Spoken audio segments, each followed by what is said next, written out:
Ya, kita kalau bicara rezeki, ya kan, katanya tak kemana, jodoh tak kemana. Tapi bila tak dapat rezeki, macam mana tak kemana? Macam zaman kita sekarang kan, jangan banyak-banyak anak, nanti tak dapat bagi makan kepada anak-anak. Ada orang, sini tak adalah cakap macam tu. Coba kita tengok orang dulu dengan orang sekarang, anaknya lagi banyak mana? Ya Rab, bukankah engkau sudah jamin rezeki untuk aku, kenapa perlu aku mencari rezeki? Tugas kamu cari, tugas aku menentukan. Jangan ambil alih tugasnya Allah Subhanahu wa taala, kita tak boleh jadi status sebagai Tuhan.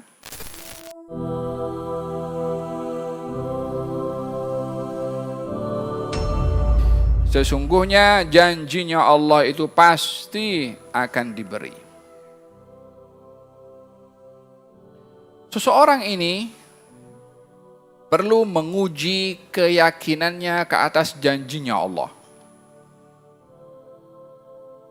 Terkadang manusia itu tercabar dalam kehidupannya ketika berhadapan dengan janji yang dijanjikan oleh Allah Subhanahu wa taala yang kadang-kadang boleh menggoyangkan keyakinan dan keimanan seseorang.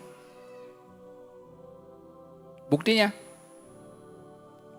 adakah di antara kita yang tak tahu kalau rezeki kita dijamin oleh Allah Subhanahu wa taala?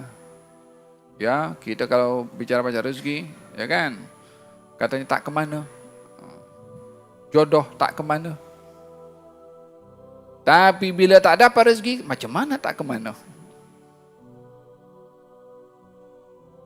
Bukankah kita dalam hadis menyatakan orang itu ketika berada dalam kandungan ibunya rezekinya sudah dijamin, kan sudah dicatat amalnya, rezekinya, ajalnya dan juga nasibnya.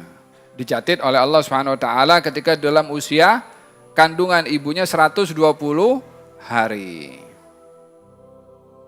Ada di antara kita yang sudah selepas lahir dah dewasa yang tak takut miskin? Ada orang tak takut miskin kah? Ada yang tak takut susah kau?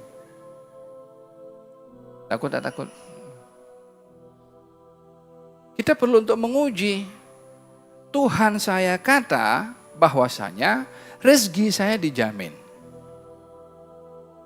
Sejauh mana orang itu ketika diuji rezekinya oleh Allah Subhanahu wa taala yang dia macam-macam persepsi ketika diuji pada rezekinya.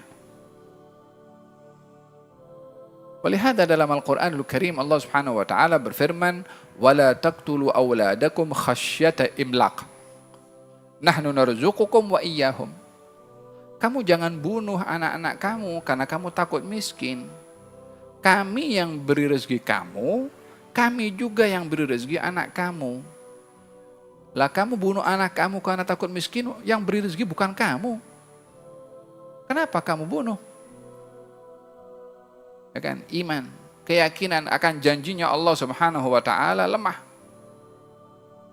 Dalam ayat yang lain, wala taqtulu auladakum min imlaq.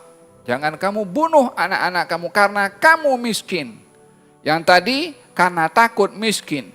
Yang ini karena kamu miskin. Dua keadaan Allah sebutkan dalam ayat ini bermakna dahulu ada orang bunuh anaknya karena dia miskin. Ada orang bunuh anaknya karena takut miskin walaupun saat itu belum miskin. Macam zaman kita sekarang kan, jangan banyak-banyak anak, nanti tak dapat bagi makan kepada anak-anak. Ada orang, sini tak adalah cakap macam tu. Coba kita tengok orang dulu dengan orang sekarang, anaknya lagi banyak mana? Faham Tom? Sekarang kata Allah, kata baginda Rasulullah sallallahu alaihi wasallam, "Qal law tawakkaltum 'ala Allahi haqqa tawakkulihi la razaqakum kama yarzuqut tayr yaghdu khimasan wa yaruhu bitana."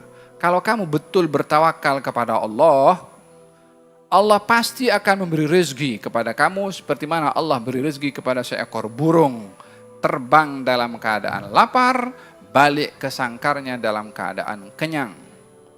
Walaupun tak ada sijil, walaupun tak ada office, walaupun tak ada bayar tol, walaupun tak ada apa.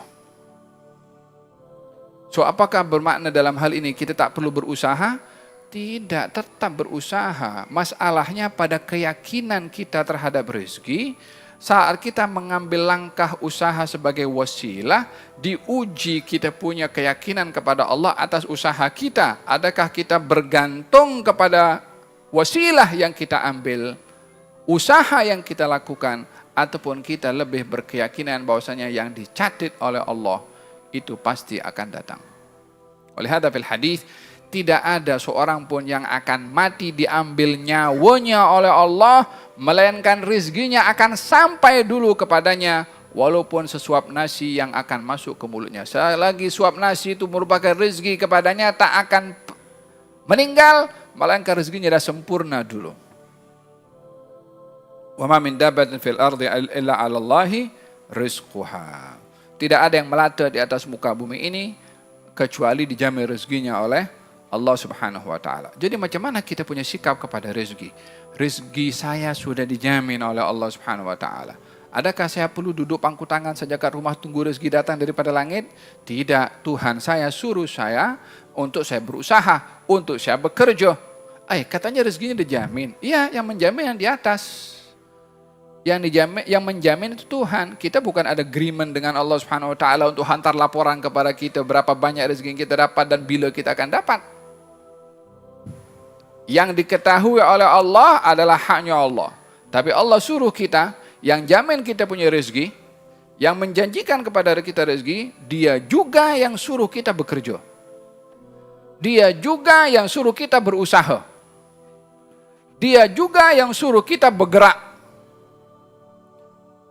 فَإِذَا قُضِيَتُ الصَّلَاةُ فَانْتَشِرُوا فِي الْأَرْضِ وَابْتَغُوا مِنْ فَضْلِ اللَّهِ. Kalau kamu selesai salat, bertebaranlah kamu di atas muka bumi ini untuk mencari rezeki. Ya Rabb, bukankah engkau sudah jamin rezeki untuk aku? Kenapa perlu aku mencari rezeki? Tugas kamu cari, tugas aku menentukan. Jangan ambil alih tugasnya Allah Subhanahu wa taala. Kita tak boleh jadi status sebagai Tuhan. Paham tak? Dalam Al-Quranul Karim Allah Subhanahu wa taala berfirman, apa itu? Uhilla lakum lailatus siyamir rafathu ila nisaikum. Yani pada pada malam bulan Ramadan, yang menceritakan tentang orang yang berkahwin. Ya kan? Carilah rezeki dari Allah dengan kamu bersama. Dicari rezekinya melalui pemberian dari Allah. Usahanya perlu untuk dilaksanakan juga. Jadi biarlah kita menjadi hamba yang melaksanakan perintah Allah dalam berusaha sebagai wasilah, dan biarkanlah Allah laksanakan tugasnya untuk menentukan rezeki kita berapa dan bila akan sampai.